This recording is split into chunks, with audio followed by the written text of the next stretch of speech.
Patriarchs and Prophets, Chapter 20. Joseph in Egypt. Meanwhile, Joseph, with his captors, was on the way to Egypt. As the caravan journeyed southward toward the borders of Canaan, the boy could discern in the distance the hills among which lay his father's tents. Bitterly he wept at thought of that loving father in his loneliness and affliction. Again the scene at Dothan came up before him. He saw his angry brothers and felt their fierce glances bent upon him. The stinging, insulting words that had met his agonized entreaties were ringing in his ears. With a trembling heart, he looked forward to the future. What a change in situation from the tenderly cherished son to the despised and helpless slave. Alone and friendless, what would be his lot in the strange land to which he was going? For a time, Joseph gave himself up to uncontrolled grief and terror. But in the providence of God, even this experience was to be a blessing to him. He had learned in a few hours that which years might not otherwise have taught him. His father, strong and tender as his love had been, had done him wrong by his partiality and indulgence. This unwise preference had angered his brothers and provoked them to the cruel deed that had separated him from his home. Its effects were manifest also in his own character. Faults had been encouraged that were now to be corrected. He was becoming self-sufficient and exacting. Accustomed to the tenderness of his father's care, he felt that he was unprepared to cope with the difficulties before him in the bitter, uncared-for life of a stranger and a slave. Then his thoughts turned to his father's God. In his childhood, he had been taught to love and fear him. Often in his father's tent he had listened to the story of the vision that Jacob saw as he fled from his home an exile and fugitive. He had been told of the Lord's promises to Jacob and how they had been fulfilled. How, in the hour of need, the angels of God had come to instruct, comfort, and protect him. And he had learned of the love of God in providing for men a Redeemer. Now, all these precious lessons came vividly before him. Joseph believed that the God of his fathers would be his God. He then and there gave himself fully to the Lord, and he prayed that the keeper of Israel would be with him in the land of his exile. His soul thrilled with the high resolve to prove himself true to God, under all circumstances to act as became a subject of the King of Heaven. He would serve the Lord with undivided heart. He would meet the trials of his lot with fortitude and perform every duty with fidelity. One day's experience had been the turning point in Joseph's life. Its terrible calamity had transformed him from a petted child to a man, thoughtful, courageous, and self-possessed. Arriving in Egypt, Joseph was sold to Potiphar, captain of the king's guard, in whose service he remained for 10 years. He was here exposed to temptations of no ordinary character. He was in the midst of idolatry. The worship of false gods was surrounded by all the pomp of royalty, supported by the wealth and culture of the most highly civilized nation then in existence. Yet Joseph preserved his simplicity and his fidelity to God. The sights and sounds of vice were all about him, but he was as one who saw and heard not. His thoughts were not permitted to linger upon forbidden subjects. The desire to gain the favor of the Egyptians could not cause him to conceal his principles. Had he attempted to do this, he would have been overcome by temptation. But he was not ashamed of the religion of his fathers, and he made no effort to hide the fact that he was a worshipper of Jehovah. And the Lord was with Joseph, and he was a prosperous man. And his master saw that the Lord was with him, and that the Lord made all that he did to prosper in his hand. Potiphar's confidence in Joseph increased daily, and he finally promoted him to be his steward, with full control over all his possessions. And he left all that he had in Joseph's hand, and he knew not aught he had, save the bread which he did eat. The marked prosperity which attended everything placed under Joseph's care was not the result of a direct miracle, but his industry, care, and energy were crowned with the divine blessing.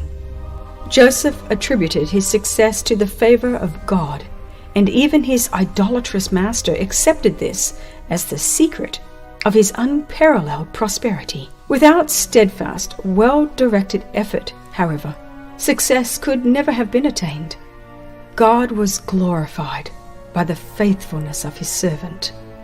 It was his purpose that in purity and uprightness, the believer in God should appear in marked contrast to the worshippers of idols, that thus the light of heavenly grace might shine forth amid the darkness of heathenism.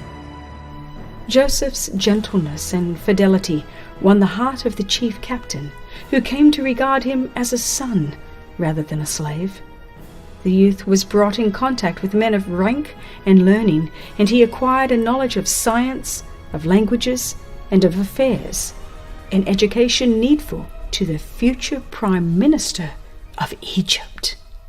But Joseph's faith and integrity were to be tested by fiery trials. His master's wife endeavored to entice the young man to transgress the law of God. Heretofore he had remained untainted by the corruption teeming in that heathen land. But this temptation, so sudden, so strong, so seductive, how should it be met? Joseph knew well what would be the consequences of resistance. On the one hand were concealment, favor, and rewards. On the other, disgrace, imprisonment, perhaps death. His whole future life depended upon the decision of the moment. Would principle triumph? Would Joseph still be true to God? With inexpressible anxiety, angels looked upon the scene. Joseph's answer reveals the power of religious principle. He would not betray the confidence of his master on earth, and whatever the consequences, he would be true to his master in heaven. Under the inspecting eye of God and holy angels, many take liberties of which they would not be guilty in the presence of their fellow men. But Joseph's first thought was of God. How can I do this great wickedness and sin against God? He said. If we were to cherish an habitual impression that God sees and hears all that we do and say, and keeps a faithful record of our words and actions, and that we must meet it all, we would fear to sin. Let the younger ever remember that wherever they are and whatever they do, they are in the presence of God. No part of our conduct escapes observation. We cannot hide our ways from the Most High. Human laws, though sometimes severe, are often transgressed without detection, and hence with impunity. But not so with the law of God. The deepest midnight is no cover for the guilty one. He may think himself alone, but to every deed there is an unseen witness. The very motives of his heart are open to divine inspection. Every act, every word, every thought is as distinctly marked as though there were only one person in the whole world, and the attention of heaven was centered upon him. Joseph suffered for his integrity, for his tempter revenged herself by accusing him of a foul crime and causing him to be thrust into prison. Had Potiphar believed his wife's charge against Joseph, the young Hebrew would have lost his life, but the modesty and uprightness that had uniformly characterized his conduct were proof of his innocence. And yet, to save the reputation of his master's house, he was abandoned to disgrace and bondage. At the first, Joseph was treated with great severity by his jailers. The psalmist says his feet they hurt with fetters. He was laid in chains of iron until the time that his word came to pass. The word of the Lord tried him. But Joseph's real character shines out even in the darkness of the dungeon. He held fast his faith and patience. His years of faithful service had been most cruelly repaid, yet this did not render him morose or distrustful. He had the peace that comes from conscious innocence, and he trusted his case with God. He did not brood upon his own wrongs, but forgot his sorrow in trying to lighten the sorrow of others. He found a work to do, even in the prison. God was preparing him in the school of affliction for greater usefulness, and he did not refuse the needful discipline. In the prison, witnessing the results of oppression and tyranny and the effects of crime, he learned lessons of justice, sympathy, and mercy that prepared him to exercise power with wisdom and compassion. Joseph gradually gained the confidence of the keeper of the prison and was finally entrusted with the charge of all the prisoners. It was the part he acted in the prison, the integrity of his daily life, and his sympathy for those who were in trouble and distress that opened the way for his future prosperity and honor. Every ray of light that we shed upon others is reflected upon ourselves. Every kind and sympathizing word spoken to the sorrowful, every act to relieve the oppressed, and every gift to the needy, if prompted by a right motive, will result in blessings to the giver. The chief baker and chief butler of the king had been cast into prison for some offense, and they came under Joseph's charge. One morning, observing that they appeared very sad, he kindly inquired the cause and was told that each had a remarkable dream of which they were anxious to learn the significance. "Do not interpretations belong to God?" said Joseph. "Tell me them, I pray you." As each related his dream, Joseph made known its import. In 3 days the butler was to be reinstated in his position, and give the cup into Pharaoh's hand as before. But the chief baker would be put to death by the king's command. In both cases, the event occurred as foretold. The king's cupbearer had professed the deepest gratitude to Joseph, both for the cheering interpretation of his dream and for many acts of kind attention, and in return the latter referring in a most touching manner to his own unjust captivity, entreated that his case be brought before the king. "Think on me," he said, "when it shall be well with thee, and show kindness, I pray thee, unto me, and make mention of me unto Pharaoh, and bring me out of this house, for indeed I was stolen away out of the land of the Hebrews, and here also I have done nothing that they should put me into the dungeon." The chief butler saw the dream fulfilled in every particular, but when restored to royal favor, he thought no more of his benefactor. For 2 years longer Joseph remained a prisoner. The hope that had been kindled in his heart gradually died out, and to all other trials was added the bitter sting of ingratitude. But a divine hand was about to open the prison gates. The king of Egypt had in one night 2 dreams, apparently pointing to the same event and seeming to foreshadow some great calamity. He could not determine their significance, yet they continued to trouble his mind. The magicians and wise men of his realm could give no interpretation. The king's perplexity and distress increased, and terror spread throughout his palace. The general agitation recalled to the chief butler's mind the circumstances of his own dream. With it came the memory of Joseph and a pang of remorse for his forgetfulness and ingratitude. He at once informed the king how his own dream and that of the chief baker had been interpreted by a Hebrew captive, and how the prediction had been fulfilled. It was humiliating to Pharaoh to turn away from the magicians and wise men of his kingdom, to consult an alien and a slave. But he was ready to accept the lowliest service if his troubled mind might find relief. Joseph was immediately sent for.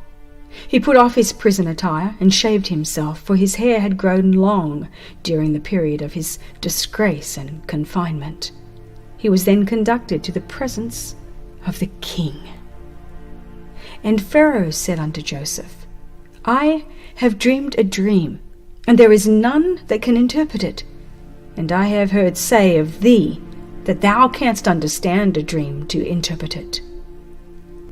It is not in me.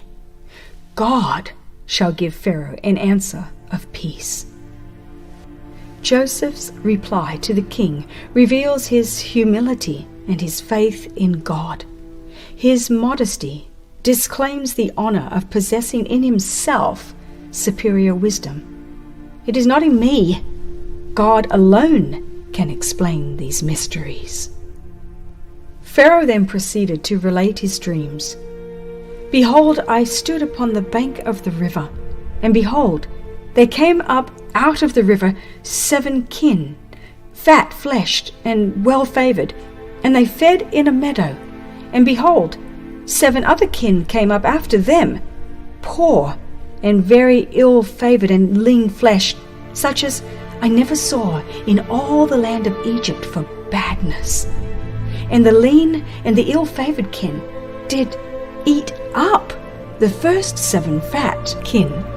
And when they had eaten them up, it could not be known that they had eaten them up, but they were still ill-favored as at the beginning.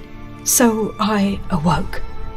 And I saw in my dream, and behold, 7 ears came up in one stalk, full and good, and behold, 7 ears withered, thin, and blasted with the east wind, sprang up after them, and the thin ears devoured the 7 good ears.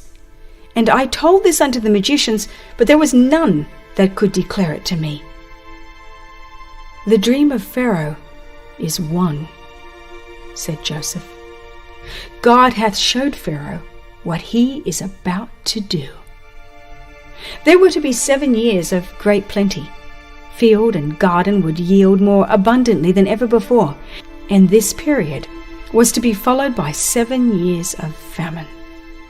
And the plenty shall not be known in the land by reason of that famine following, for it shall be very grievous.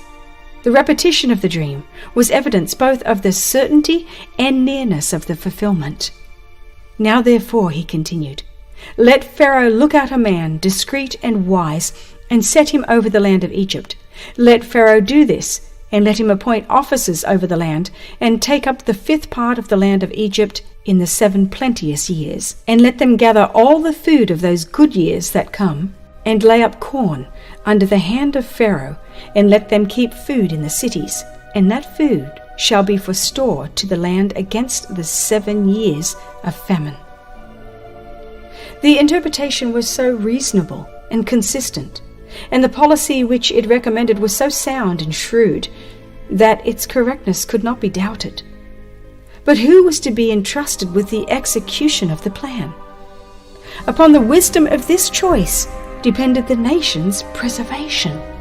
The king was troubled, For some time, the matter of the appointment was under consideration. Through the chief butler, the monarch had learned of the wisdom and prudence displayed by Joseph in the management of the prison. It was evident that he possessed administrative ability in preeminent degree. The cupbearer, now filled with self-reproach, endeavoured to atone for his former ingratitude by the warmest praise of his benefactor, and further inquiry by the king proved the correctness of his report. In all the realm, Joseph was the only man gifted with wisdom to point out the danger that threatened to the kingdom, and the preparation necessary to meet it.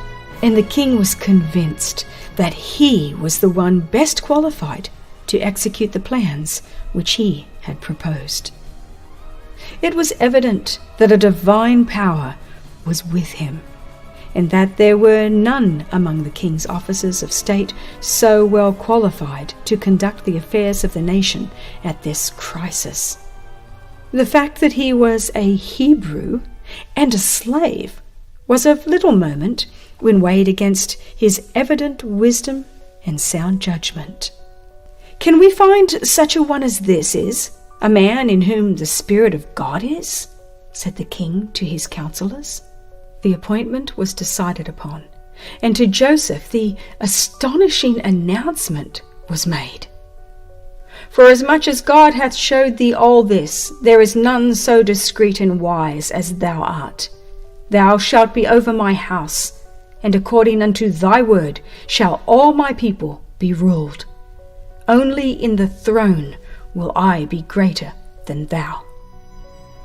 The king proceeded to invest Joseph with the insignia of his high office.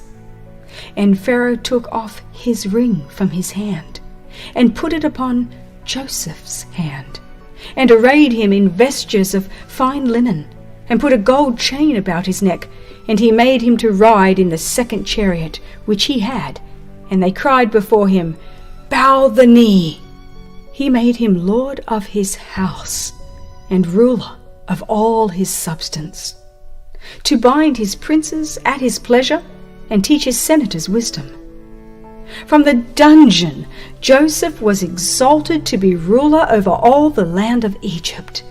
It was a position of high honor, yet it was beset with difficulty and peril. One cannot stand upon a lofty height without danger. As the tempest leaves unharmed the lowly flower of the valley, while it uproots the stately tree upon the mountain top, so those who have maintained their integrity in humble life may be dragged down to the pit by the temptations that assail worldly success and honor. But Joseph's character bore the test alike of adversity and prosperity. The same fidelity to God was manifest when he stood in the palace of the pharaohs as when in a prisoner's cell. He was still a stranger in a heathen land, separated from his kindred, the worshippers of God, but he fully believed that the divine hand had directed his steps, and in constant reliance upon God, he faithfully discharged the duties of his position.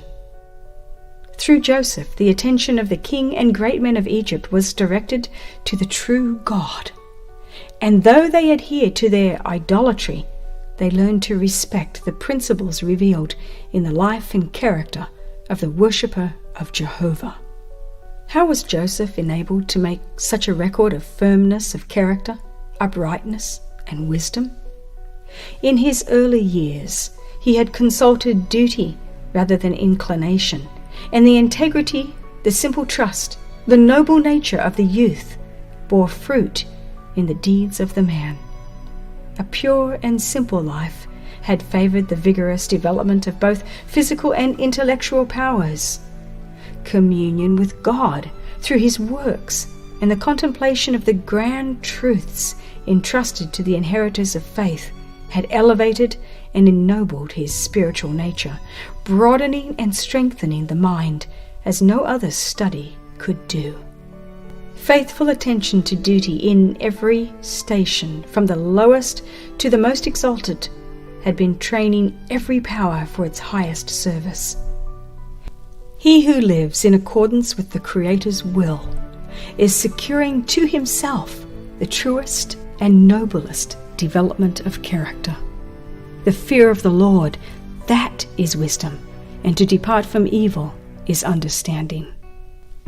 There are few who realize the influence of the little things of life upon the development of character.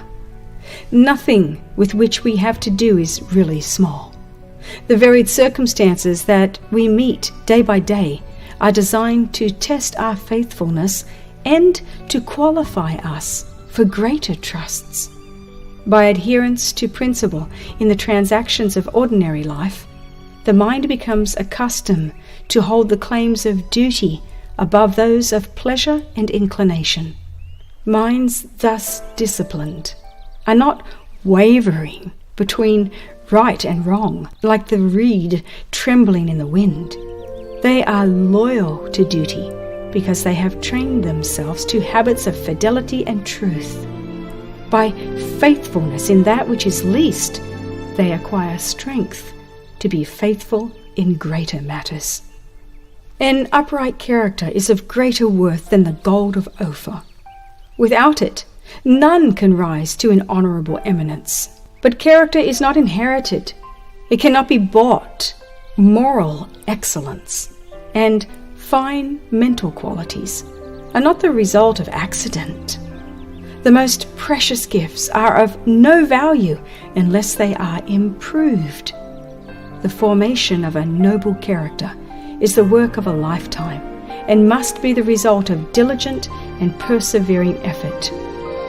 God gives opportunities.